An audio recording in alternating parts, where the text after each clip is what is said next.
when you read Bismillahir Rahmanir Rahim, the first ayah in Surah Al-Fatiha.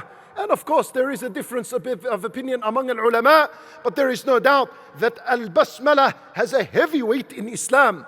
So now, when you say Bismillahir Rahmanir Rahim, how does that treat? How does it cure depression and anxiety and distress?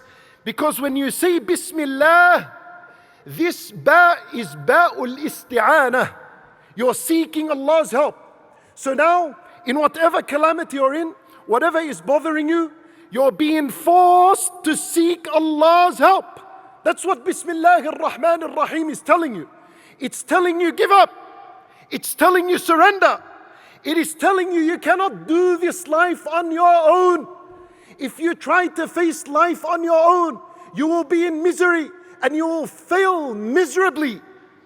Bismillahir Rahmanir Rahim is telling you, face this life with the help of Allah subhanahu wa ta'ala. Allahu Akbar. And so there was a companion by the name of Talha ibn Ubaidillah radiyallahu anhu. On the day of Uhud, he experienced a calamity. His finger was cut off. Imagine a finger cut off. You know what he did? He said, hiss. Yani he said, like this. That's a normal reaction. Anyone will do this if your body was injured. Imagine a finger being cut.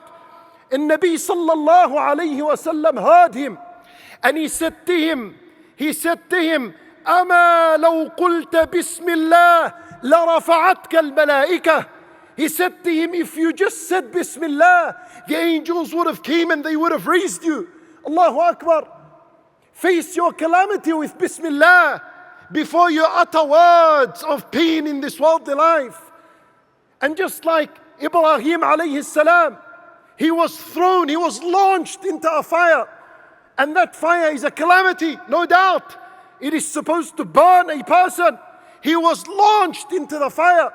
He didn't scream up in the air as he is landing. Rather, he said, Hasbunallah wa ni'mal wakil. He said, sufficient is for me my Lord, and He is the best to rely upon.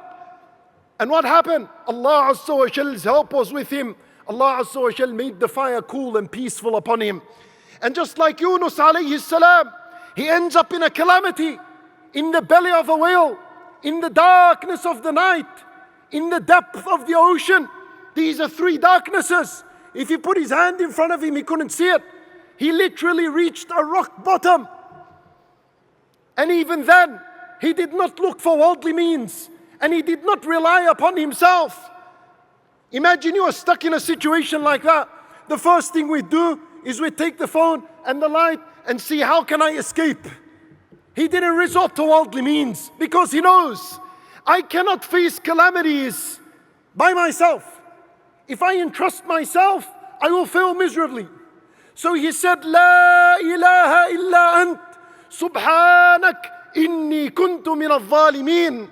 He faced his calamity with Allah, with the help of Allah subhanahu wa ta'ala. And Allah Azza wa Jal would save him at the end. Allah said, فَلَوْلَا أَنَّهُ كَانَ مِنَ الْمُسَبِّحِينَ. Had he not been from those who praised Allah and worshipped Allah, he would have remained in the belly of that whale until the day of judgment. He would have remained in his suffering and his calamity, and he would have remained in his depression and anxiety and distress until the day of judgment. But he faced it with Bismillah. He faced it with the name of Allah, and Allah Azza wa Jal saved him.